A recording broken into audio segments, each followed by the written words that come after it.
नमस्कार साथियों, CGPSC CG Vyapam aspirant के ऑनलाइन प्लेटफॉर्म में आप सबका स्वागत है। आज की वीडियो में हम नवाचार अर्थात इनोवेशन टॉपिक पर चर्चा करेंगे। तो शुरुआत करते हैं आज के वीडियो का। नवाचार दो शब्दों से मिलकर बना है, नव धन आचार से मिलकर बना है, जहां नव का अर्थ होता है नया या नवीन और आचार का अर्थ होता है आचरण या परिवर्तन। तो नवाचार क्या होगा? नवीन परिवर्तन को, किसको? नवीन परिवर्तन को ही क्या कहा जाता है? नवाचार कहा जाता है। जो भी नवीन प्रकार के परिवर्तन होते हैं उसे क्या कहा जाता है? नवाचार कहा जाता है। अब चर्चा करते हैं नवाचार के सामान्य अर्थ पर। तो नवाचार क्या है? वह परिवर्तन है जो पूर्व स्थित विधियों में और पदार्थों में नवीनता का क्या करता है? संचार करता है, जिसे क्या कहा जाता है? नवाचार कहा जाता है। अब समझते हैं कैसे होता है। तो देखिएगा, आपके सामने एक चित्र शो हो रहा होगा जहां मास्टर जी किनको पढ़ा रहे हैं? बच्चों को पढ़ा रहे हैं। और बच्चे किस में बैठे हैं? टाट पट्टी पर बैठे हैं। मास्टर जी बच्चों को पढ़ाने के लिए किसका प्रयोग कर रहे हैं? ब्लैक बोर्ड का प्रयोग कर रहे हैं। तो ये हमारी क्या है? पूर्व स्थित विधि है। क्या है? हमारी पूर्व स्थित विधि है। यह हमारा क्या है? पदार्थ है। क्या है? पदार्थ है। अब इसमें हम क्या करते हैं? नवाचार का प्रयोग करते हैं। किसका प्रयोग करते हैं? पूर्व स्थित विधि में और पदार्थों में नवाचार का क्या करते हैं? प्रयोग करते हैं, जिसका से क्या परिवर्तन आता है। तो अगले चित्र में देखिएगा कि मैडम अब किस में पढ़ा रही है? डिजिटल बोर्ड में पढ़ा रही है। अब बच्चे किस में बैठे हुए दिख रहे हैं? आपको ब्रेंच में बैठे दिख रहे हैं। बच्चे किसका प्रयोग करते हुए दिख रहे हैं? लैपटॉप का प्रयोग कर रहे हैं। तो इससे क्या हुआ? शिक्षा में, किसमें? शिक्षा में क्या हुआ? नवीनता का संचार हुआ। किसका संचार हुआ? नवीनता का संचार हुआ। क्यों हुआ शिक्षा में नवीनता का संचार? क्योंकि हमने पूर्व स्थित विधियों में और पदार्थों में नवाचार का क्या किया? प्रयोग किया, जिससे किसका संचार होता है? नवीनता का संचार हुआ। किसमें? शिक्षा में। क्योंकि मास्टर जी पहले किस में पढ़ा रहे थे? ब्लैक बोर्ड में पढ़ा रहे थे। अब मैडम किस में पढ़ा रही है? डिजिटल बोर्ड में, जिससे किसका संचार हो रहा है? नवीनता का संचार हो रहा है। तो इसीलिए कहा जाता है नवाचार वह परिवर्तन है जो पूर्व स्थित विधियों में और पदार्थों में नवीनता का संचार करती है। तो अगला चित्र आपको दिखला देता हूं, इसके माध्यम से आप अच्छे से समझ पाएंगे कि नवाचार क्या है करके। अब चर्चा को आगे विस्तार देते हैं। नवाचार अंग्रेजी के इनोवेशन, किसके? इनोवेशन शब्द के, इनोवेट, किससे? इनोवेट शब्द से बना हुआ है, जिसका अर्थ क्या होता है? नवीनता लाना या परिवर्तन करना। तो नवाचार क्या है? नवीनता लाना और परिवर्तन करने को ही क्या कहा जाता है? नवाचार कहा जाता है। अब चर्चा को आगे बढ़ाते हैं। तो हमें क्या पढ़ना है? नवाचार पढ़ना है। क्या पढ़ना है? नवाचार पढ़ना है। तो आपके मन में तरह तरह के प्रश्न आ रहे होंगे, नवाचार के अंतर्गत क्या पढ़ना है? क्योंकि नवाचार का क्या है? क्षेत्र व्यापक है। क्या है? क्षेत्र व्यापक है। नवाचार किसके क्षेत्र में हो सकता है? चिकित्सा के क्षेत्र में हो सकता है, विज्ञान के क्षेत्र में हो सकता है, व्यवसाय और वाणिज्य के क्षेत्र में हो सकता है, शिक्षा के क्षेत्र में हो सकता है। नवाचार का क्षेत्र क्या है? व्यापक है। तो आपके मन में क्या हो रहा होगा? बत्ती जल रहा होगा कि नवाचार के अंतर्गत क्या पढ़ना है। तो आप किसकी तैयारी कर रहे हैं? हॉस्टल वार्डन की तैयारी कर रहे हैं। किसकी तैयारी कर रहे हैं? Hostel warden. और हॉस्टल वार्डन के लिए आपको क्या है? शिक्षा की आवश्यकता है। अगर आप अच्छे से पढ़ेंगे तभी आप क्या बनेंगे? हॉस्टल वार्डन बनेंगे। तो एग्जामिनर आपको क्या प्रश्न पूछेगा? तो एग्जामिनर आपसे यह आशा रखेगा कि आपको क्या पता होना चाहिए? शिक्षा में नवाचार पता होना चाहिए। किसमें? शिक्षा में नवाचार पता होना चाहिए। तो हम नवाचार के अंतर्गत किसमें तैयारी करेंगे? शिक्षा में नवाचार पर चर्चा करेंगे। पूर्ण रूपेण किस पर चर्चा करेंगे? शिक्षा में नवाचार पे। तो क्या पढ़ना है? इसका आंसर क्या है? हमें शिक्षा में नवाचार है। क्या है? शिक्षा में नवाचार है। तो शुरुआत करते हैं। शिक्षा में नवाचार क्या है जानते हैं। सबसे पहले क्या जानते हैं? शिक्षा में नवाचार क्या है? तो जिन नवीन संसाधनों के द्वारा, क्या कह रहा हूं मैं? जिन नवीन संसाधनों के द्वारा शिक्षा में सुधार लाए जा रहे हैं। किसमें? शिक्षा में सुधार लाए जा रहे हैं, उन्हें शिक्षा में नवाचार कहा जा सकता है। जो हम नवीन तकनीकों का प्रयोग कर रहे हैं किसमें? शिक्षा के क्षेत्र में, जिससे क्या आ रहा है? सुधार आ रहा है, उसे ही शिक्षा में नवाचार कहा जा सकता है। अब चर्चा करते हैं अगले टॉपिक में। हम जानने का प्रयास करेंगे परिभाषा। किसकी? परिभाषा पर चर्चा करेंगे। यहां हम मात्र एक परिभाषा पर चर्चा करेंगे, ज्यादा परिभाषा पढ़ना औचित्य नहीं है। तो किसके अनुसार चर्चा करेंगे? रोजर्स के अनुसार परिभाषा को जानेंगे। किसका? नवाचार को। तो यहां पर रोजर्स महोदय बताते हैं नवाचार वह विचार है। क्या कहते हैं? नवाचार वह विचार है जिसका प्रतीत व्यक्ति नवीन विचार के रूप में करेगा। तो रोजर महोदय क्या कहते हैं? नवाचार वह विचार है जिसका प्रतीत व्यक्ति नवा विचार के रूप में करेगा। तो ये हो गया हमारा परिभाषा, एक परिभाषा। अब चर्चा को आगे बढ़ाते हैं और जानते हैं हम किसकी? नवाचार की विशेषता पर क्या करते हैं? चर्चा करते हैं। तो अब हमारा अगला टॉपिक क्या होगा? नवाचार की विशेषता को जानते हैं। तो शुरुआत करते हैं नवाचार की विशेषता को। तो पहला विशेषता क्या है? नवाचार के द्वारा वर्तमान विधियां और परिस्थितियों में सुधार लाने का क्या किया जाता है? प्रयास किया जाता है। तो समझते हैं कैसे होता है। तो मैं आपके सामने एक चित्र लाता हूं, देखिएगा। ये क्या है, चित्र है। आपके सामने एक चित्र क्या हो रहा होगा, शो हो रहा होगा। जहां दिखेगा क्या लिखा है, 1G लिखा हुआ है। क्या लिखा है, 1G लिखा है, 2G लिखा है, 3G लिखा है, 4G लिखा है, 5G लिखा है। तो 1G एक समय क्या था, वर्तमान की विधि थी, और हमने उसमें क्या किया, नवाचार किया। तो क्या आया, 2G आया, 2G के बाद क्या आया, फिर 3G आया, 3G के बाद क्या आया, 4G आया, 4G में हमने फिर नवाचार किया तो क्या हो गया, 5G आया। अगर हम 5G में आप क्या करेंगे, नवाचार करेंगे, तो अभी 5G क्या है, वर्तमान स्थिति है। अगर हम नवाचार करेंगे तो इस स्थिति और परिस्थिति में क्या हो जाएगा, परिवर्तन आ जाएगा। कैसे, 6G आ जाएगा। तो समझ पाए कि नवाचार के माध्यम से, किसके माध्यम से, नवाचार के द्वारा वर्तमान विधि और परिस्थितियों में सुधार का प्रयास किया जाता है। समझ पाए बातों को आप। तो चर्चा को अगला विशेषता पर चर्चा करते हैं। तो शिक्षा में नवाचार के माध्यम से बालक का सर्वांगीण विकास क्या है, संभव है। क्या है, सर्वांगीण विकास संभव है। जब हम शिक्षा में नए नए तकनीकों का प्रयोग करेंगे, जिससे बालक का क्या होगा, जिज्ञासा बढ़ेगा, जानने की प्रवृत्ति बढ़ेगी, और क्या होगा, विषय में क्या होगा, रोचकता आएगा। तो रोचकता आने से व्यक्ति कैसा होगा, जिज्ञासु होगा, जिससे बालक का क्या होता है, सर्वांगीण विकास संभव होता है। तो शिक्षा में नवाचार के माध्यम से हम बालक का सर्वांगीण विकास कर सकते हैं। तो ये अगली विशेषता होती है। अब चर्चा करते हैं अगली विशेषता पर। शिक्षा में नवाचार के माध्यम से, किसमें, शिक्षा में नवाचार के माध्यम से नवीन तकनीकों को विद्यालय तक पहुंचाया जाता है। कहां तक पहुंचाया जाता है, विद्यालय तक। कैसे होता है देखिएगा, पहले की बात करते हैं। तो पहले मैडम जी किसमें पढ़ा रही थी, ब्लैक बोर्ड में पढ़ा रही थी, जहां ड्राइंग को बनाने में उसे क्या लग रहा था, समय लग रहा था। अब हमने क्या किया, नवाचार का प्रयोग किया। अब नवाचार के माध्यम से हमारे क्लासरूम कैसे हो गए हैं, देखिएगा, डिजिटल हो गए हैं। जहां चित्र को मैडम जी ना बनाते हुए तुरंत गूगल में सर्च करके तुरंत क्या ला सकती है, उस चित्र को ला सकती है। तो नवाचार के माध्यम से क्या होता है, किसमें, विद्यालय तक नवीन तकनीक पहुंचाया जा सकता है। किसको पहुंचाया जाता है, नवाचार के माध्यम से नवीन तकनीकों को विद्यालय तक पहुंचाया जा सकता है, जिससे बच्चों का क्या हो सकता है, शैक्षणिक तकनीक में क्या हो सकता है, विकास हो सकता है, समझने की प्रक्रिया आसान हो सकती है। तो अब चर्चा करते हैं अगले विशेषता पर। यहां आपको रटने का प्रयास नहीं करना है, सबसे ज्यादा समझने का प्रयास करना है इस टॉपिक को। ठीक है, तो नवाचार क्या है, ऐसा विचार है जिसके द्वारा नया समझ विकसित होता है। क्या होता है, नया समझ विकसित होता है। तो समझ पाए, नवाचार एक ऐसा विचार है जिसके द्वारा नया समझ विकसित होता है। अब चर्चा करते हैं कुछ और विशेषताओं पर। तो नवाचार को समझबूझकर किया जाना चाहिए। क्या किया जाना चाहिए, समझबूझकर किया जाना चाहिए। जैसे आप क्या बना रहे हैं, मानव के लिए वैक्सीन बना रहे हैं, और समझबूझ का क्या हो गया, आपके लिए कमी हो गया, तो आपने क्या को बना दिया, जानवरों के लिए वैक्सीन बना लिया। तो हमेशा नवाचार को समझबूझकर कार्य में लिया जाता है। ठीक है, तो अब अगला चर्चा करते हैं अगले विशेषता पर। तो नवाचार में कोई ना कोई विशेषता जरूर होती है। क्या होती है, नवाचार में कोई ना कोई विशेषता जरूर होती है। तो समझते हैं कैसी विशेषता हो सकती है। देखिएगा, मैं एक चित्र ला रहा हूं, आपकी स्क्रीन में क्या हो रहा है, एक चित्र शो हो रहा होगा। तो ये चित्र में देखिएगा, मैडम जी है, क्या है, मैडम जी है। मैडम जी पहले कैसे दिख रही है, मुरझाई मुरझाई टिप से दिख रही है। अब ये क्या करेगी, सौंदर्य प्रधान नवाचार का प्रयोग करेगी। किसका, सौंदर्य प्रधान नवाचार का अपने चेहरे में प्रयोग करेगी, जिससे क्या होता है, कुछ ना कुछ तो परिवर्तन आएगा। जैसे इन्होंने क्या लगाया, आंख में आईलाइनर लगाया, ठीक है, ओठ में क्या लगाया, हुडा ब्यूटी का लिपस्टिक लगाया, लेकमे का फाउंडेशन लगाया। तो क्या हुआ, इसमें कुछ ना कुछ क्या हुआ, परिवर्तन हुआ। परिवर्तन के माध्यम से विशेषता क्या हुआ, पहले कैसे दिख रही थी, थोड़ी सी मुरझाई हुई दिख रही थी। अब ये क्या कह रही है, मैं इतनी सुंदर हूं, मैं क्या करूं। तो विशेषता क्या हुआ कि पहले क्या थी, थोड़ी अलग दिख रही थी, अब क्या दिख रही है, बहुत सुंदर दिख रही है। तो ये क्या होता है, नवाचार में हमेशा क्या ना क्या होता है, कोई ना कोई क्या होता है, विशेषता जरूर होता है। समझ पाए, तो नवाचार में कोई ना कोई विशेषता जरूर होता है। यह क्या है, प्रयास पूर्ण किए जाने वाला कार्य है। इसको आपको भूलना ही नहीं है, ये थोड़ा आईएमपी पॉइंट है। कैसा है, आईएमपी पॉइंट है। तो यह प्रयास पूर्ण किए जाने वाला कार्य है। अब चर्चा को आगे बढ़ाते हैं। अब चर्चा में अगला टॉपिक लाते हैं, जहां हम चर्चा क्या करेंगे, शिक्षा में नवाचार के उद्देश्य पर चर्चा करेंगे। किसमें, शिक्षा में नवाचार के उद्देश्य पर चर्चा करेंगे। तो शिक्षा में नवाचार के माध्यम से, किसमें, शिक्षा में नवाचार के माध्यम से अधिगम प्रक्रिया को क्या किया जा सकता है, सरल बनाया जाता है।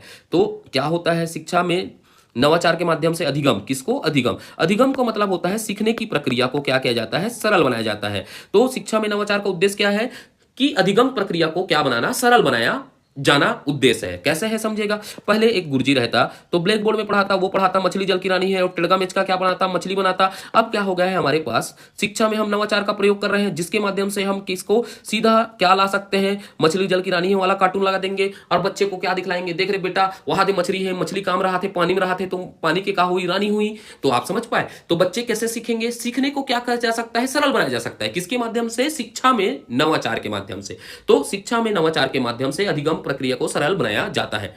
अब चर्चा करते हैं दूसरे उद्देश्य पर बालकों के सर्वांगीण विकास किया जाता है। किसका? बालकों का सर्वांगीण विकास किया जाता है, जिससे बालकों के अंतर्निहित शक्तियों का विकास होता है। आप शिक्षा में नवाचार करेंगे तो शिक्षा में नवाचार का उद्देश्य क्या होता है? हम बच्चों को नए नए तकनीक सिखाएं जिससे बच्चों की क्या हो, जिज्ञासा बढ़े, क्योंकि बच्चे जिज्ञासी हैं, हमेशा जानने की कोशिश करते रहते हैं, ये क्या है, कैसे है, तो जानने का कोशिश करते रहते हैं। हम बच्चों को रोचक और नवाचार तरीके से शिक्षा देंगे तो बच्चों के अंतर्निहित जो क्या है बताइएगा, शक्तियां हैं, बच्चे जिज्ञासु होंगे, अभिप्रेरित होंगे और जानने की जिज्ञासा और बढ़ेगी, जिससे अंतर्निहित शक्तियों का क्या होगा, विकास होगा, जिससे बालकों का क्या होता है, सर्वांगीण विकास संभव होता है। यह भी क्या है, उद्देश्य है शिक्षा में नवाचार का। अब चर्चा को आगे बढ़ाते हैं, क्या करते हैं, चर्चा को आगे बढ़ाते हैं, अगले उद्देश्य पर चर्चा करते हैं।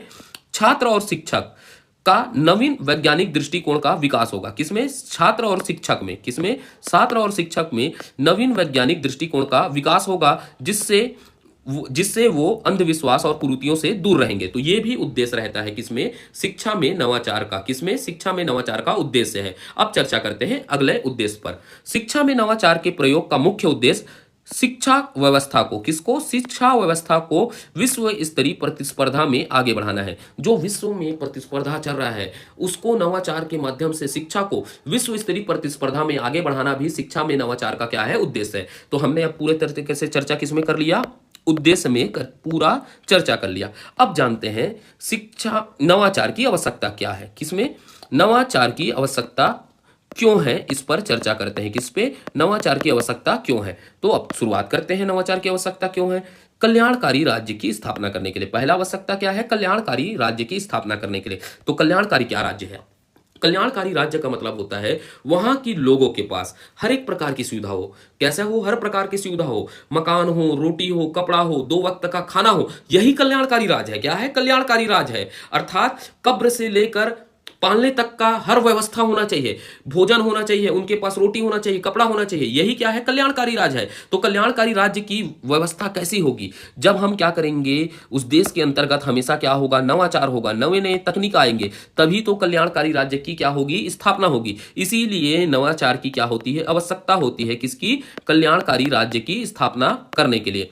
अब समझते हैं अगली आवश्यकता क्यों है। तीव्र आर्थिक विकास के लिए। जब नवाचार होगा क्या होगा, नवाचार होगा तो क्या होगा भाई, नई वस्तुओं का क्या होगा, आविष्कार होगा। आविष्कार होगा तो इससे क्या होगा बताइएगा, पैसा आएगा, और पैसा आएगा तो क्या होगा, अर्थव्यवस्था का क्या होगा, विकास होगा। और अर्थव्यवस्था का विकास होगा तो क्या होता है, प्रति व्यक्ति जीडीपी बढ़ेगी। क्या बढ़ेगी? जीडीपी बढ़ेगी। जीडीपी से क्या बढ़ेगा, प्रति व्यक्ति आय बढ़ेगा। और प्रति व्यक्ति आय बढ़ेगा तो क्या होता है, ह्यूमन डेवलपमेंट इंडेक्स होगा भी बढ़ेगा, मानव विकास सूचकांक भी बढ़ेगा। तो क्या होता है, जब भी हम नवाचार करते हैं तो तीव्र विकास होता है। तो नवाचार की आवश्यकता क्यों होती है? तीव्र आर्थिक विकास हेतु होती है। किसके? तीव्र आर्थिक विकास हेतु भी क्या है, नवाचार की आवश्यकता होती है। अब क्या है, जनसंख्या की आवश्यकता पूर्ति हेतु भी क्या है, नवाचार की आवश्यकता है। तो कैसे है, चित्र के माध्यम से समझिएगा, बहुत आसान से आप क्या कर पाएंगे, समझ पाएंगे। देखिएगा, ये क्या है, हम 2 हमारे 4। तो क्या हो रहा है, जनसंख्या है, जनसंख्या की आवश्यकता है भाई। ये तो हम 2 हैं, हमारे 4 हैं, तो इन 4 बच्चों को, किसको, ये 4 लोगों को और खाना तो खिलाना पड़ेगा। तो खाना खिलाना है तो हमें नवाचार करना पड़ेगा, क्योंकि खेती में भी क्या है, उत्पादन को वृद्धि करना है। तो नवाचार की क्या होगी, आवश्यकता होगी। नवाचार करेंगे तो उत्पादन बढ़ेगा, तो उत्पादन बढ़ेगा तो हम जनसंख्या की आवश्यकता को क्या कर सकते हैं, पूर्ति कर सकते हैं। तो इसीलिए नवाचार की क्या होती है, आवश्यकता होती है। अगला क्या होता है, मानव संसाधन का विकास करने हेतु भी नवाचार की आवश्यकता होती है। रोजगार की अवसर के लिए भी क्या होती है, नवाचार की आवश्यकता है। जैसे आप कहते हैं, देखिएगा ये चित्र में आपकी यथार्थ स्थिति का क्या किया गया है, चित्रण किया है। मुझे क्या चाहिए, नौकरी चाहिए। क्या चाहिए, मुझे नौकरी चाहिए। तो नौकरी कैसे मिलेगा, समझेगा। नवाचार होगा, क्या होगा, नवाचार होगा। नवाचार से क्या होगा, आविष्कार होगा। आविष्कार होगा तो भाई उसके लिए क्या करने की जरूरत होगी, निवेश करने की जरूरत होगी। निवेश होगा तो इंफ्रास्ट्रक्चर होगा, अधोसंरचना का विकास होगा। अधोसंरचना का विकास होगा तो वस्तु बनाने के लिए क्या की जरूरत होगी, लोगों की जरूरत होगी। और लोगों की जरूरत होगी तभी तो लोगों को क्या मिलेगा, रोजगार मिलेगा।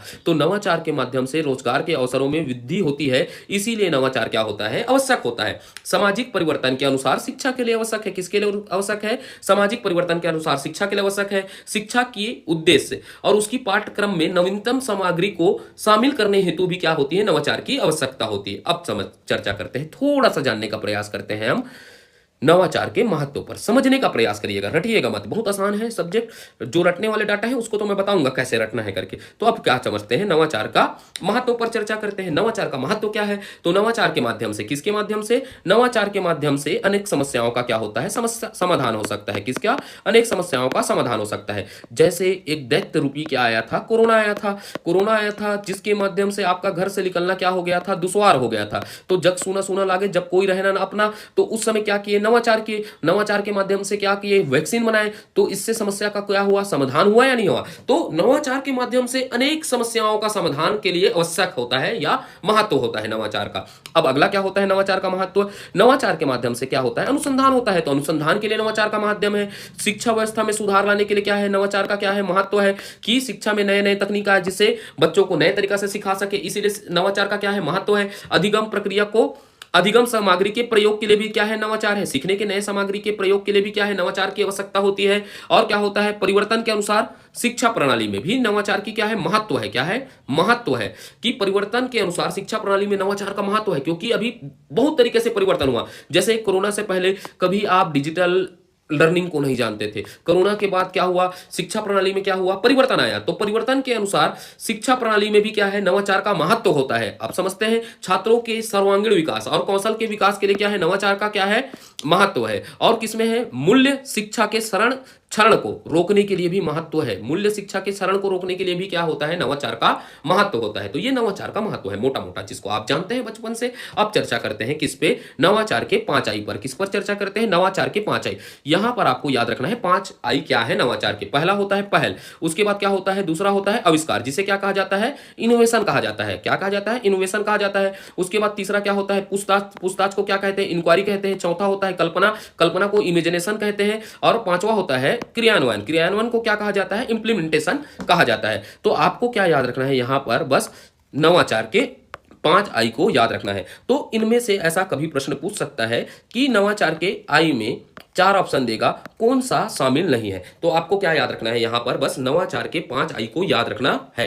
अब चलते हैं नवाचार के चरण पर चर्चा करते हैं, जिसे आप बचपन से जानते हैं। अब इसे बस समझना है, नवाचार का चरण क्या होता है, बहुत आसान है। देखिएगा, नवाचार का प्रथम चरण क्या होगा, खोज होगा। नवाचार का मतलब क्या होगा, पहला चरण में खोज होगा। जैसे आपने मान लीजिएगा खोज कर लिया कि हवा में उड़ने वाला बाइक का क्या किया, खोज किया है। तो सबसे पहले क्या होगा, नवाचार करना। तो बाइक बनाया ना, हवा में उड़ने वाला क्या बनाया, बाइक बनाया। चक्का नहीं बना पाया हूं, सॉरी, ठीक है, ये चक्का है। तो ये है आपका क्या है, बाइक है। तो आपने क्या किया, नवाचार के परिणाम स्वरूप खोज किया, हवा में उड़ने वाला बाइक। अब हवा में उड़ने वाला बाइक है तो खोज किया। तो नवाचार का अगला चरण क्या होगा, खोज है। उसका मूल्यांकन करना है कि भैया ये सही उड़ पा रहा है, नहीं उड़ पा रहा है। अचानक धोखा दे दिया तो आप क्या हो जाएंगे, धोखाबाज रे करके दगाबाज रे हो जाएंगे। तो आप दुनिया से दगा ले लेंगे। कि इसके बाद क्या किया जाता है, खोज का क्या किया जाता है, मूल्यांकन। और मूल्यांकन में सफल हो गया, नवाचार का माध्यम से क्या हो गया, उड़ने वाला आप बाइक को क्या कर लिए, बना लिए। तो उसका क्या होगा, क्रियान्वयन होगा। जब आप बाइक को बनाएंगे तो मैं भी उस बाइक को चलाऊंगा, लेकिन आप अच्छे से बनाइएगा उस बाइक को। तो नवाचार में चरण क्या होते हैं, खोज, मूल्यांकन और क्रियान्वयन होते हैं। क्या होता है, क्रियान्वयन होता है।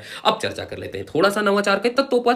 क्या होता है नवाचार का तत्व, तो नवाचार का तत्व क्या होता है, नवीनता होता है। नवाचार में क्या होता है, नवीनता होता है। हमेशा नवाचार क्या है, नवीनता है। और नवाचार में क्या होता है, संपूर्णता होता है। क्यों, बिना संपूर्ण का नवाचार हो सकता है कि देखिएगा, नवाचार था कोरोना में, संपूर्णता नहीं होता तो आप क्या होते, उस वैक्सीन को लगाते क्या। नवाचार में हमेशा क्या होता है, संपूर्णता होता है। नवाचार का तत्व क्या है, संपूर्णता।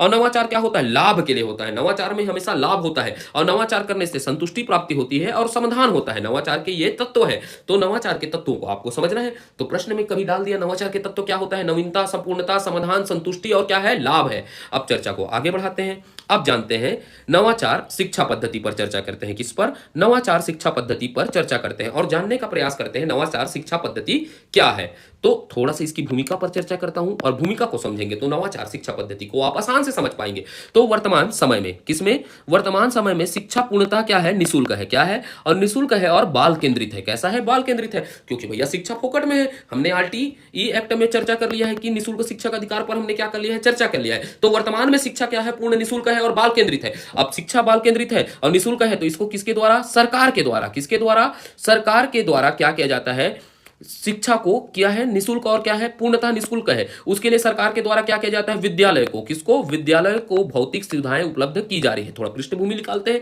तो सरकार के द्वारा विद्यालय को भौतिक शिक्षाएं और क्या करी जा रही है, सुविधाएं उपलब्ध की जा रही है। जैसे भवन दे रहे हैं, क्या दे रहे हैं, पाठ्यक्रम दे रहे हैं, छात्रवृत्ति दे रहे हैं, मध्याह्न भोजन दे रहे हैं। कौन दे रहा है, सरकार, विद्यालय को। अब इसका परिणाम क्या हुआ, देखिएगा, संख्यात्मक तो वृद्धि हो गई, बच्चों की संख्या में वृद्धि हो गई। क्या हो गई, बच्चों की संख्या में तो वृद्धि हुई। सरकार ने क्या दिया, भौतिक सुविधा दिया, भोजन दिया, तो लड़का दौड़ के आया, खाना तो मिलता है स्कूल में, भले मत पढ़ाई हो। तो यहां से क्या हुआ, बच्चों के संख्या में क्या हो गया, वृद्धि। ऐसा देखिएगा, ये संख्यात्मक क्या दिख रहा है, इसमें वृद्धि। लेकिन क्या नहीं हो पाया, गुणात्मक वृद्धि नहीं हुई। क्या नहीं हुई, गुणात्मक वृद्धि में क्या हुआ, नहीं हो पाया। तो अब गुणात्मक वृद्धि करना है तो इन कमियों को दूर करने के लिए हमको क्या करना पड़ेगा, जो गुणात्मक वृद्धि नहीं हुई, किसमें, शिक्षा के स्तर में गुणात्मक वृद्धि नहीं हुई, अब उसको, इन कमी को दूर करने के लिए हमें रुचिपूर्ण शिक्षा पद्धति को अपनाना चाहिए। क्यों, जो गुणात्मक वृद्धि नहीं हुई है उस कमी को दूर करने के लिए हमें रुचिपूर्ण शिक्षा पद्धति को अपनाना चाहिए। अब जानते हैं तो शिक्षा पद्धति क्या होगा, रुचिपूर्ण शिक्षा पद्धति क्या होगा, जिससे क्या हो सके, बच्चों में गुणात्मक वृद्धि हो सके।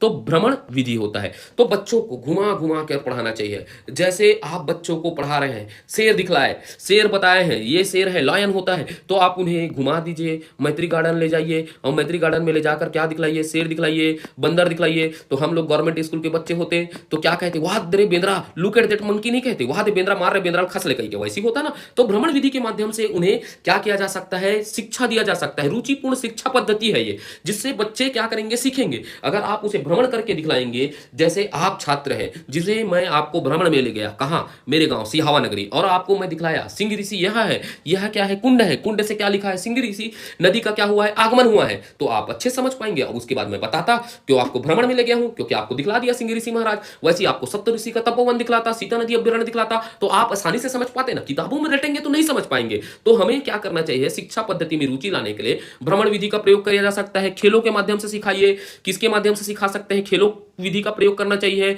रुचि, कहानी सुनाना चाहिए, कहानी विधि का क्या करना चाहिए, प्रयोग करना चाहिए। शिक्षा में क्या करने के लिए, रुचि लाने के लिए, अर्थात रुचिपूर्ण शिक्षा पद्धति के लिए क्या करना चाहिए, कहानी विधि का प्रयोग करना चाहिए, प्रदर्शन करना चाहिए। कई चित्र हैं, जैसे महापुरुषों के चित्र हैं, उन्हें दिखलाना चाहिए। देखिए ये गांधी जी है जिन्होंने देश को आजाद करने के लिए क्या किया, महत्वपूर्ण क्या दिया हुआ है, भूमिका निभाई। ये है हमारे भगत सिंह, ये है हमारे सरदार पटेल। वैसे ही आपको चित्र को प्रदर्शन करने करके बच्चों को समझाना चाहिए। प्रोजेक्ट विधि के माध्यम से समझाना चाहिए, केस स्टडी विधि के माध्यम से बच्चों को क्या करना चाहिए, समझाने का प्रयास करना चाहिए। और करो शिक्षा विधि के माध्यम से रुचिपूर्ण शिक्षा देना चाहिए बच्चों को। अब ये हम ये सब चीजों का क्या करेंगे, प्रयोग करेंगे, शिक्षा में क्या करेंगे, प्रयोग करेंगे। तो इन नवाचार, क्या कह रहा हूं, इन नवाचार, जब इन विधियों का हम किसमें करेंगे, शिक्षा में प्रयोग करेंगे। किसमें, शिक्षा में प्रयोग करेंगे। तो इन नवाचारी शिक्षण पद्धति से, किससे, इन नवाचारी शिक्षण पद्धति से, शिक्षण पद्धति से शिक्षा प्रक्रिया को रुचिपूर्ण बनाया जा सकता है। किसको, शिक्षा प्रक्रिया को रुचिपूर्ण बनाया जा सकता है। बच्चा कबे गुरुजी हा घुमाए लेते कही के, तो पढ़ कहीं घुमाए ले हित में बताऊं ता कही के, है नहीं, वैसे नहीं। तो नवाचार, इन नवाचार शिक्षण पद्धति से शिक्षा प्रक्रिया को रुचिपूर्ण बनाया जा सकता है, जिससे छात्रों में क्या होगा, आप समझते हैं, छात्रों में क्या परिवर्तन आएगा, अभिव्यक्ति, अन्वेषण, निर्णय लेने की, स्वमूल्यांकन की, रचनात्मक, सृजनात्मक, आत्मविकास आदि कौशलों का क्या होगा, विकास होगा। क्योंकि हमने बच्चों को रुचिपूर्ण तरीका से पढ़ाया है, तो उसके व्यक्तित्व, किसमें, अभिव्यक्ति, अन्वेषण, निर्णय लेने की क्षमता, स्वमूल्यांकन, रचनात्मक, सृजनात्मक, आत्मविश्वास जैसे कौशल का विकास होगा। इसीलिए शिक्षा में नवाचार बहुत जरूरी है और शिक्षा में नवीन तकनीकों का प्रयोग क्या है, बहुत जरूरी है। तो क्या होता है, जिससे गुणात्मक वृद्धि होता है। तो क्या करना है, हमें शिक्षा में नवीन पद्धति को अपनाना चाहिए, जिससे क्या होता है, शिक्षा नवाचार हो सकता है। तो किन प्रकार की विधि अपना सकते हैं, इस प्रकार के विधि अपना सकते हैं, जिससे व्यक्ति और बच्चों का कौशल विकास होगा। तो समझ पाए होंगे आप इस बातों को। अब चर्चा करते हैं आगे, नवाचार के प्रकार पर चर्चा कर लेते हैं। किस पे, नवाचार के प्रकार पर। तो पहला क्या होता है, तकनीकी नवाचार होता है। थोड़ा सा समझ लेते हैं नवाचार का प्रकार क्या होगा, तकनीकी। पहले क्या था, 1G था, 1G के बाद नवीन तकनीक आया, क्या आया, 2G आया, 2G के बाद क्या आया, 3G आया, 3G के बाद क्या आया, 4G आया। ये क्या है, तकनीकी नवाचार हो गया। अब उत्पाद और सेवा के क्षेत्र में नवाचार कैसे होता है, देखिएगा, ये मैगी था। अब बाबा राम जी को, देव जी को बहुत क्या है, नवाचार करने का शौक हुआ, तो इन्होंने क्या कर दिया, नूडल्स बना दिया। कैसा नूडल्स बना दिया, आटा नूडल्स बना दिया। तो उत्पाद और सेवा के क्षेत्र में भी क्या होता है, नवाचार होता है। एक तकनीक के बाद क्या होता है, एक उत्पाद के बाद दूसरा उत्पाद में हमेशा नवाचार आता है। जैसे मैगी था, मैगी क्या था, मैदा का मैगी है बोल दिया बाबा रामदेव, और किसका मैगी ला दिया, आटा का। तो ये होता है उत्पाद और सेवा के क्षेत्र में नवाचार। अब रणनीति और संरचना, किसमें, रणनीति और संरचनात्मक नवाचार भी होता है।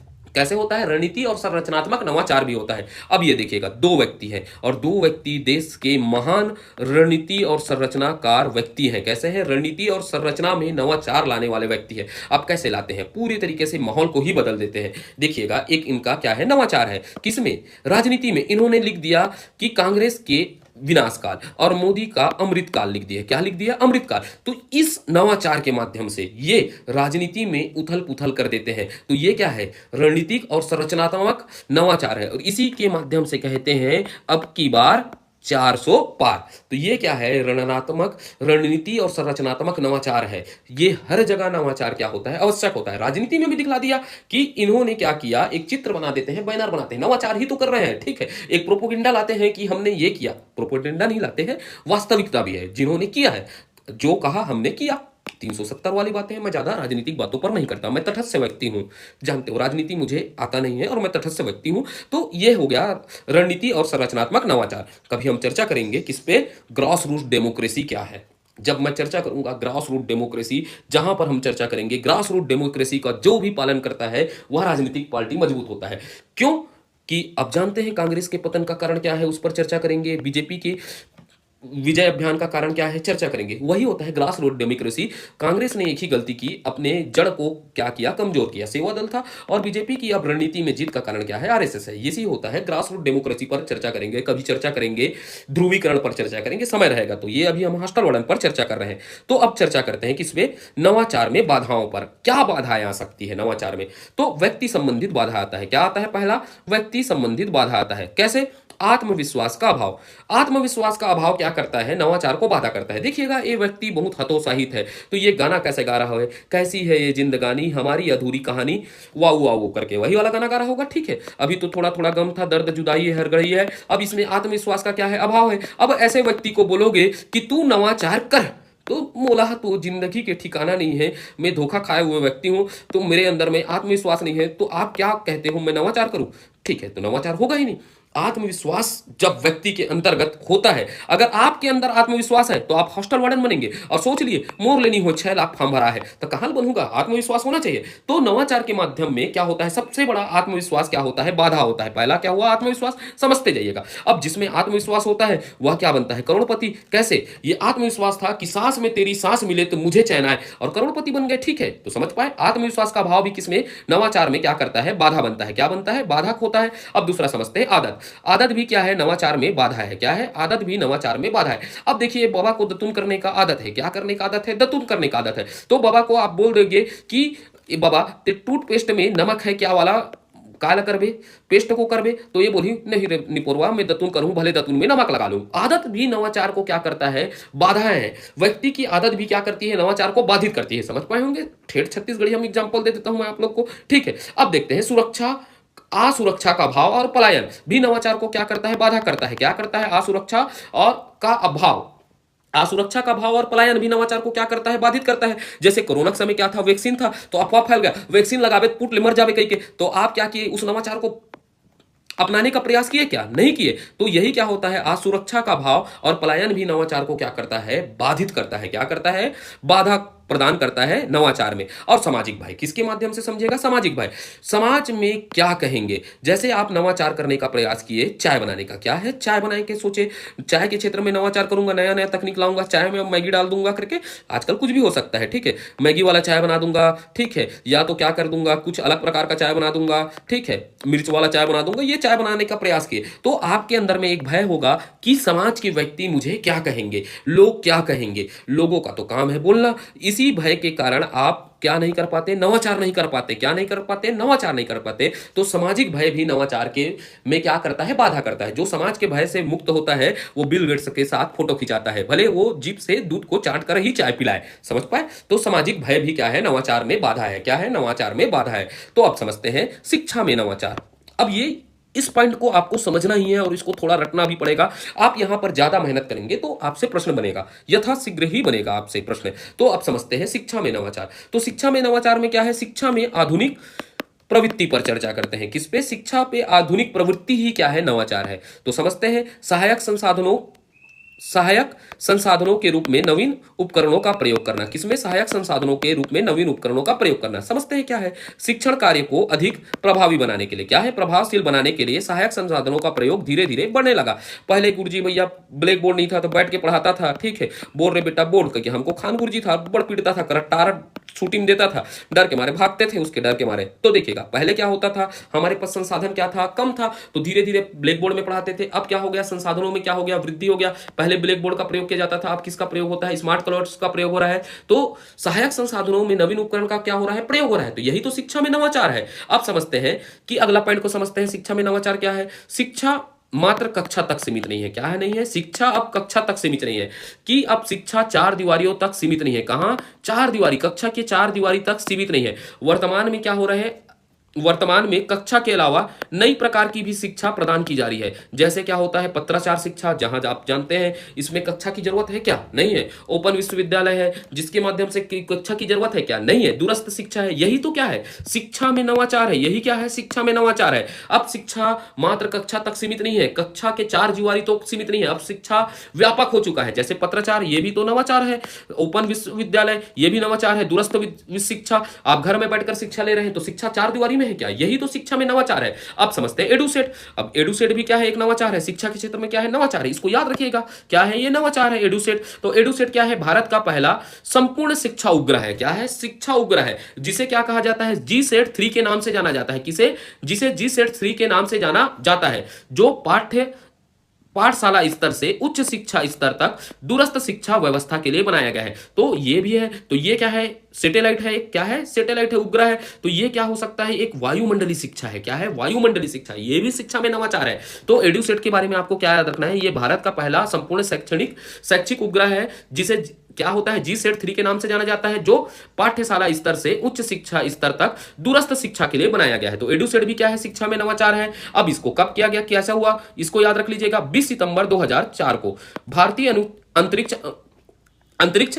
संगठन द्वारा थोड़ा सा रुकता हूं मैं, थोड़ा सा बोलते बोलते मुंह थक जाता है, तो और मैं चर्चा को शुरुआत करता हूं ना, थोड़ा 1 मिनट रुक जाता हूं।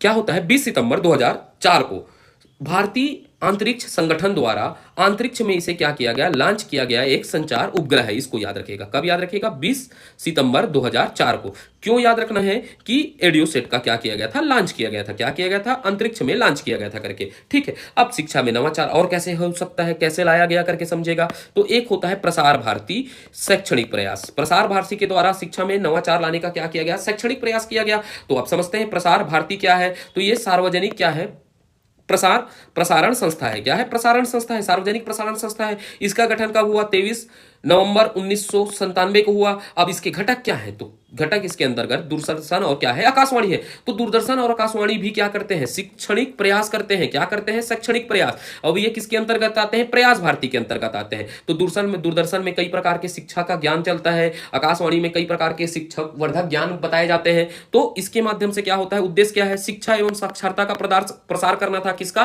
प्रसार भारती का। और क्या होता है, विविध सांस्कृतिक, क्रीड़ा, खेल और युवाओं के मामले में पर्याप्त कवरेज देना, इसका क्या था, उद्देश्य था।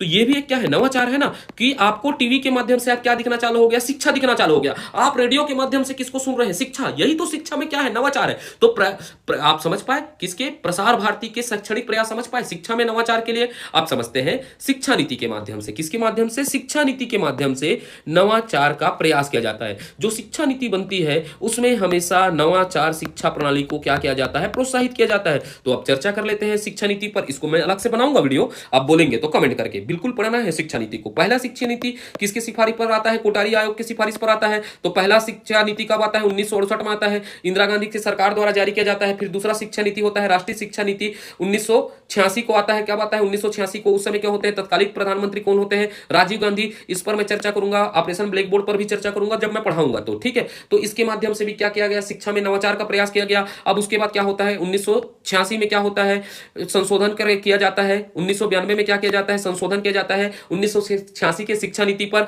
अब क्या हुआ, फिर से शिक्षा में नवीनता लाने के लिए और नवीनता का संचार करने के लिए भारत सरकार भारतीय शिक्षा नीति को मजबूत करने के लिए तीसरी शिक्षा नीति लाई, एनपीई क्या होता है 2020 लेकर आई। तो ये हो गया शिक्षा नीति के द्वारा, इस पर मैं विस्तार पूर्वक चर्चा करूंगा, आप निश्चिंत रहिएगा। तो शिक्षा नीति के माध्यम से भी क्या किया जाता है, शिक्षा में नवाचार का प्रयास किया जाता है। क्या किया जाता है, शिक्षा में नवाचार का प्रयास किया जा रहा है। तो ये शिक्षा में नवाचार के क्या है, प्रयास है। अब समझते हैं डिजिटल शिक्षा। भारत में डिजिटल शिक्षा के माध्यम में से भी क्या किया जा रहा है, शिक्षा में नवाचार का प्रयास किया जा रहा है। यही तो शिक्षा में नवाचार है। इसीलिए बोला जो तथ्य याद करना है इसका सीमा विस्तृत है, जो असंभव भी है और संभव भी है। तो हम क्या कर सकते हैं, जो जो तथ्य महत्वपूर्ण है उन पर मैं चर्चा करने का क्या कर रहा हूं, प्रयास कर रहा हूं। तो डिजिटल भारत में डिजिटल शिक्षा में चर्चा करते हैं। इसके माध्यम से भी क्या लाया गया है, शिक्षा में नवाचार लाया गया है। जैसे पीएम ई विद्या, क्या है पीएम ई विद्या, ये भी क्या है, एक नवाचार है। जो क्या है, ई विद्या का मतलब होता है ऑनलाइन प्लेटफॉर्म है, अर्थात इसकी शुरुआत कब हुई, 17 मई 2020 को पीएम ई विद्या का शुरुआत किया गया। वैसे क्या होता है, एक याद रखिएगा, डिजिटल शिक्षा के क्षेत्र में क्या हुआ, दीक्षा आया, जिसका फुल फॉर्म क्या है, दीक्षा क्या है समझते हैं, नॉलेज शेयरिंग के लिए डिजिटल इंफ्रास्ट्रक्चर है। क्या है, नॉलेज शेयरिंग के लिए, नॉलेज शेयरिंग के लिए डिजिटल इंफ्रास्ट्रक्चर है। अब इसका लॉन्च कब किया गया, इसको याद रखिएगा। कुछ कुछ महत्वपूर्ण डिजिटल शिक्षा है जिस पर मैं चर्चा कर देता हूं। जैसे 5 सितंबर 2017 को इसको लॉन्च किया गया। अब इसकी विशेषता क्या है दीक्षा की, ये ई इन क्लास रिसोर्सेस मिलेगा आपको, शिक्षा प्रशिक्षण सामग्री उपलब्ध हो जाएगा। इसके माध्यम से समाचार एवं घोषणाएं आप प्राप्त कर सकते हैं दीक्षा के माध्यम से। तो दीक्षा क्या है, इसको याद रखिएगा। लॉन्च कब हुआ, 5 सितंबर 2017 को हुआ। और विशेषताओं को थोड़ा सा याद रखिएगा। अब ये डिजिटल शिक्षा के क्षेत्र में क्या है, स्वयं प्रभा। क्या है, स्वयं प्रभा। तो स्वयं प्रभा क्या है, एक टीवी चैनल है जिसके माध्यम से क्या होता है, उच्च गुणवत्ता वाले शैक्षणिक कार्यक्रम को क्या किया जाता है, प्रसारित किया जाता है। तो ये भी तो एक नया क्या है, नवाचार है। पहले क्या होता था, बच्चे मात्र कक्षा में शिक्षा अर्जित करते थे। अब क्या हो रहा है, नए नए तरीकों के माध्यम से कर रहे हैं ना, टीवी के माध्यम से भी शिक्षा अर्जित कर रहे हैं। तो ये डिजिटल फॉर्म है।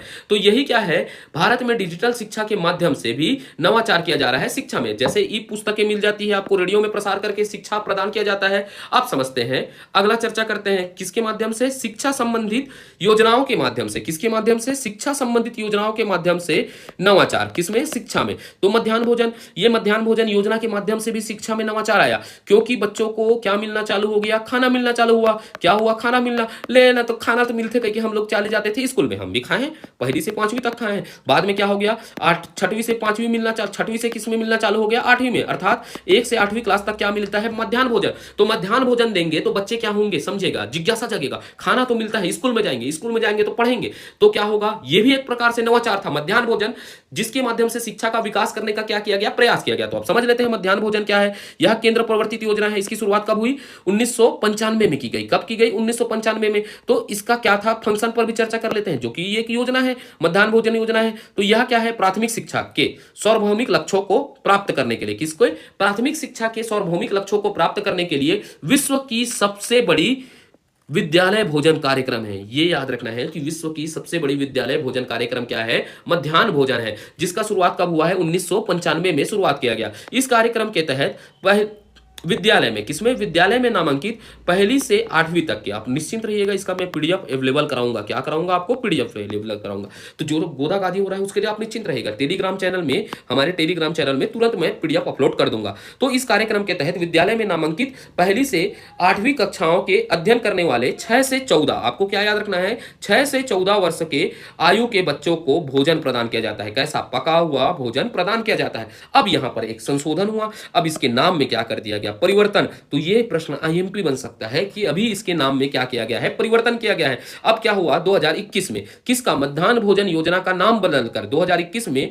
मध्याह्न भोजन योजना का नाम बदलकर प्रधानमंत्री पोषण शक्ति निर्माण योजना कर दिया। क्या कर दिया गया, प्रधानमंत्री पोषण शक्ति निर्माण योजना कर दिया गया है। तो ये आपका एक महत्वपूर्ण प्रश्न बनेगा, किसमें, कि मध्याह्न भोजन योजना का वर्तमान में नाम क्या है, पूछ दिया। तो प्रधानमंत्री पोषण शिक्षा योजना है, जिसे क्या कहा जाता है, पीएम पोषण योजना भी कहा जाता है। तो ये क्या है, देखिएगा, एक नवाचार है शिक्षा के क्षेत्र में। क्या है, नवाचार। बच्चों को मिला भोजन तो बच्चे आएंगे खाने के लिए, कहां, स्कूल में आएंगे तो गुरुजी उसको पीट पीट कर पढ़ाएगा। ठीक है, तो ये भी एक क्या है, नवाचार है, नवाचार का एक प्रकार है। और समझ लेते हैं, बेटी बचाओ बेटी पढ़ाओ योजना के माध्यम से भी क्या किया, नवाचार किया गया है। कैसे, बेटियों को पैसा दिया जाएगा, बेटियों को पढ़ाने के लिए बोला गया। तो इससे क्या होता है, शिक्षा के क्षेत्र में क्या आया, नवाचार आया। इसकी शुरुआत आप जान लीजिएगा कि ये कब हुआ, 22 जनवरी 2015 को क्या किया गया, शुरुआत किया गया। तो इसमें क्या था, उद्देश्य था बेटियों की शिक्षा में भागीदारी सुनिश्चित करना, उद्देश्य था। कब शुरुआत हुआ, 22 जनवरी 2015 में क्या किया गया, शुरुआत किया गया। ये भी एक क्या है, नवाचार है। योजनाओं के माध्यम से शिक्षा में नवाचार लाने का प्रयास किया जा रहा है। अब चर्चा कर लेते हैं सबसे महत्वपूर्ण क्या है शिक्षा में नवाचार का। ये प्रयास है अभी भारत सरकार का। किसका? भारत सरकार का सबसे महत्वपूर्ण क्या है शिक्षा के क्षेत्र में नवाचार का प्रयास है। क्या है? पीएम श्री स्कूल योजना। क्या है? पीएम श्री स्कूल योजना, इसको भूलना ही नहीं है।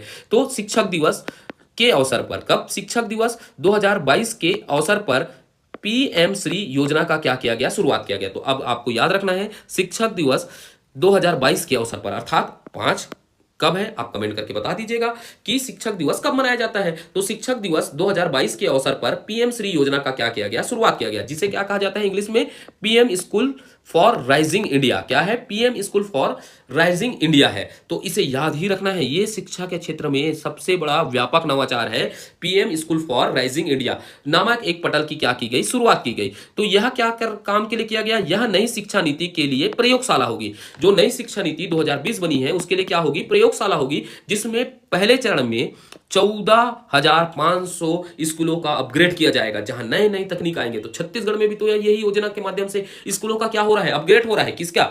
पीएम श्री योजना। तो ये भी शिक्षा के क्षेत्र में एक क्या है, नवाचार, व्यापक नवाचार क्रांति लाएगा। तो आप समझ पाए पीएम श्री स्कूल योजना क्या है करके, इसका डेट याद रखिएगा, और स्कूलों में कितना स्कूलों को अपग्रेड किया जाएगा इसको याद रखिएगा। और क्या है, अन्य योजना है जैसे सर्व शिक्षा अभियान है, यह भी शिक्षा के क्षेत्र में क्या था, नवाचार था। अब प्रज्ञात है, यह भी शिक्षा के क्षेत्र में नवाचार वाले अभियान और योजना है, जिनके माध्यम से शिक्षा में क्या किया जा रहा है, व्यापक सुधार करने का प्रयास किया जा रहा है। तो इन नवाचारों के माध्यम से शिक्षा में सुधार करने का क्या किया जा रहा है, प्रयास किया जा रहा है। तो सर्व शिक्षा अभियान को आगे मैं चर्चा करूंगा, ठीक है। तो आदि योजना के माध्यम से शिक्षा में नवाचार का क्या किया जा रहा है, प्रयास किया जा रहा है। अब चर्चा करते हैं छत्तीसगढ़ शासन भी क्या रह रहा है, दूर रहा है क्या। तो शिक्षा में नवाचार का सबसे महत्वपूर्ण एक भूमिका था किसका, कोरोना काल में। जो ये महत्वपूर्ण क्या किया गया, शिक्षा में नवाचार किया गया था छत्तीसगढ़ का, क्या, पढ़ाई तुहर दार योजना। ये भी एक क्या था, शिक्षा में नवाचार था, जिसके माध्यम से कोरोना काल में जब देश में सभी स्कूलें विद्यालय संचालित नहीं हो रही थी, तो छत्तीसगढ़ सरकार का महामारी के समय एक नया चार पूरे देश में छत्तीसगढ़ को प्रसिद्धि दिलाया, जिसका नाम क्या है, पढ़ाई तुहर द्वार योजना है। तो ये है छत्तीसगढ़ शासन द्वारा शिक्षा के क्षेत्र में नवाचार प्रयास, जो सबसे महत्वपूर्ण प्रयास है। तो आपको क्या याद रखना है, ये कब शुरुआत हुआ, इसे कमेंट करके बिल्कुल बताइएगा। तो यही तो शिक्षा के क्षेत्र में एक नवाचार था कोरोना के समय, पढ़ाई तुहर द्वार योजना। वैसे क्या होता है, शिक्षा के क्षेत्र में नवाचार के लिए क्या कर रहा है, गणित और विज्ञान क्लब की स्थापना की गई है, भाषा मानचित्र चित्रण का प्रयोग किया जा रहा है शिक्षा के क्षेत्र में छत्तीसगढ़ के सरकार के द्वारा। ये छत्तीसगढ़ के सरकार के द्वारा क्या किया जा रहा है, शिक्षा के क्षेत्र में नवाचार का प्रयास किया जा रहा है। तो आपको बस याद रखना है, किसको अच्छे से याद रखिएगा, पढ़ाई तुहर द्वार योजना क्या था करके। तो ये छत्तीसगढ़ सरकार के द्वारा शिक्षा के क्षेत्र में किया गया कोरोना महामारी के समय में एक प्रयास था। क्या था, एक प्रयास था, नवीनतम प्रयास था, जो देश में बहुत चर्चा का केंद्र बना, ठीक है। तो ये छत्तीसगढ़ के सरकार के द्वारा भी शिक्षा के क्षेत्र में क्या किया जा रहा है, नवाचार के प्रयास किए जा रहे हैं। अब चर्चा करते हैं सबसे महत्वपूर्ण शिक्षा के क्षेत्र में नवाचार क्या है, आईसीटी है क्या, सॉरी आईसीटी है। आई का मतलब क्या होता है, इंफॉर्मेशन, सी का मतलब क्या होता है, कम्युनिकेशन, और टी का मतलब क्या होता है, टेक्नोलॉजी। तो आईसीटी को हिंदी में क्या कहा जाता है, सूचना और संचार प्रौद्योगिकी कहा जाता है। क्या कहा जाता है, सूचना और संचार प्रौद्योगिकी। इसी ने शिक्षा जगत में व्यापक परिवर्तन किया है। किसमें, शिक्षा जगत में व्यापक परिवर्तन किया किसने, आईटीसी ने। तो आप समझते हैं आईटीसी को समझने से पहले आईटी को समझते हैं, तभी तो आप समझ पाएंगे। मैं एक एक बेसिक पॉइंट को पढ़ाता हूं, मेरा उद्देश्य रहा है कभी भी मैं जो भी पढ़ाया पूर्ण ईमानदारी से पढ़ाता हूं मैं। तो आप समझते हैं आईटीसी को समझने से पहले आईटी क्या है समझते हैं। तो आईटी का मतलब क्या होता है, इंफॉर्मेशन टेक्नोलॉजी होता है। क्या होता है, इंफॉर्मेशन टेक्नोलॉजी। तो ये क्या है, सूचना प्रौद्योगिकी कहते हैं, जिसे हिंदी में क्या है, सूचना प्रौद्योगिकी। तो इसको समझते हैं, क्या है समझते हैं इसको। तो आईटी क्या है, सूचना को प्राप्त करना। क्या है, सूचना को प्राप्त करने, संग्रहण करने, उनका प्रदान करने से संबंधित है। क्या होता है, जो सूचना को प्राप्त करने, संग्रहण करने, उसके प्रदान करने से संबंधित कार्य को क्या कहते हैं, आईटी कहते हैं। तो इन कार्यों के लिए, किसके लिए, इन कार्यों के लिए, जो सूचना को प्राप्त करना है, संग्रहण करना है, इन कार्यों के लिए क्या किया जाता है, कंप्यूटर हार्डवेयर सॉफ्टवेयर का क्या किया जाता है, प्रयोग किया जाता है। तो इस कारण सूचना प्रौद्योगिकी को क्या कहा जाता है, सूचना प्रौद्योगिकी को कंप्यूटर आधारित सूचना प्रणाली भी कहा जाता है। क्या कहा जाता है, कंप्यूटर आधारित सूचना प्रणाली भी कहा जाता है। तो आपको याद रखना है, सूचना प्रौद्योगिकी को क्या कहा जाता है, कंप्यूटर आधारित सूचना प्रणाली भी कहा जाता है। वर्तमान में इलेक्ट्रॉनिक संचार को भी सूचना प्रणाली में अहम हिस्सा बन चुका है। क्या है, इलेक्ट्रॉनिक संचार भी सूचना प्रणाली का क्या बन चुका है, अहम हिस्सा बन चुका है। इस वजह से इन सभी सभी को सम्मिलित रूप से, इन सभी को सम्मिलित रूप से क्या कहा जाता है? आईसीटी कहा जाता है, अर्थात सूचना एवं संचार प्रौद्योगिकी के नाम से जाना जाता है। किसके नाम से? सूचना और संचार प्रौद्योगिकी के नाम से जाना जाता है। तो आईसीटी के साधन क्या है? कंप्यूटर है, टेलीफोन है, स्मार्टफोन है, डिजिटल टीवी है, टैबलेट है, ये सब क्या है? आईसीटी के साधन है। अब आईसीटी के माध्यम से शिक्षा में क्या परिवर्तन आया, आप समझते हैं। ICT and education and ICT और शिक्षा पर हम चर्चा करते हैं, ये क्या अहम भूमिका निभा रही है शिक्षा के क्षेत्र में, तो चर्चा करते हैं। पिछले कुछ वर्षों में आईसीटी के विकास ने हमारी जीवन को पूरे तरीका से क्या कर दिया है? बदल दिया है।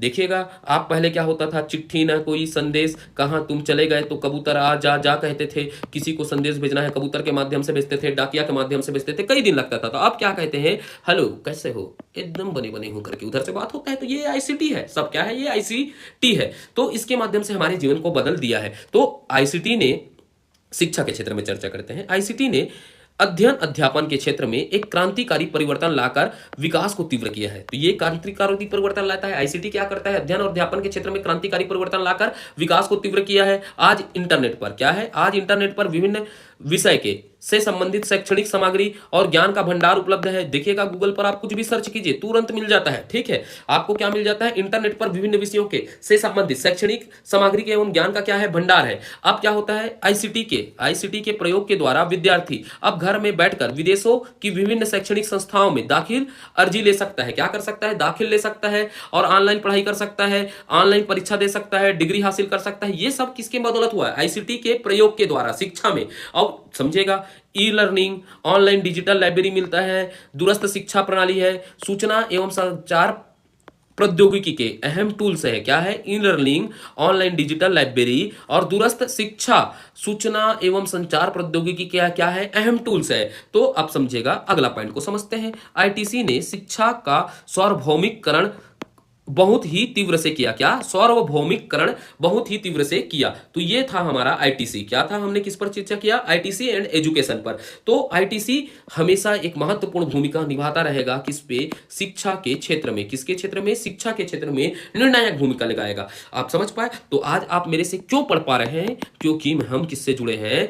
सूचना तकनीकी के माध्यम से जुड़े हैं। किसके माध्यम से जुड़े हैं? सूचना एवं संचार प्रौद्योगिकी के माध्यम से जुड़े हैं। इसलिए हम आपसे आज वार्तालाप कर रहे हैं, नहीं तो आप हॉस्टल वार्डन के इस टॉपिक को किताबों से पढ़ते या किसी ऑफलाइन कोचिंग में पढ़ते हुए दिखते। तो आज के लिए इतना ही रखते हैं। नवाचार पर हमने पूरे तरीका से चर्चा कर लिया। नवाचार टॉपिक क्या होता है, संपूर्ण रूप से क्या होता है, समाप्त होता है। तो इसको अच्छे से तैयार कर लीजिएगा। यहाँ पर प्रश्न जो भी बनेंगे, जो नवीन तकनीकाएं हैं शिक्षा पर, उन पर आप ज्यादा फोकस करिएगा। और नवाचार क्या है आप समझ पाए होंगे। जिस पर आप तर्क शक्तियों का प्रयोग करेंगे तभी आप इस प्रकार के प्रश्न बना सकते हैं। तो ये आपकी शैक्षणिक तर्कता पर क्या करेगा? निर्भर करेगा। अगर वो फैक्ट बेस नहीं दिया तो आपको शैक्षणिक तर्कता पर क्या देगा? प्रश्न देगा। तो धन्यवाद, मिलते हैं अगले वीडियो को। अगर आपको यह वीडियो अच्छा लगता है तो बिल्कुल आप लाइक, शेयर और सब्सक्राइब कर सकते हैं। लाइक शेयर करना तो आपकी मनोदशा है, लेकिन मेरे लिए सबसे महत्वपूर्ण क्या होता है, कमेंट करके बताइएगा यह वीडियो आपको कैसा लगा, यह प्रयास निरंतर जारी रखना है या नहीं रखना है। तो धन्यवाद, भारत माता की जय। मिलते हैं अगले वीडियो पर।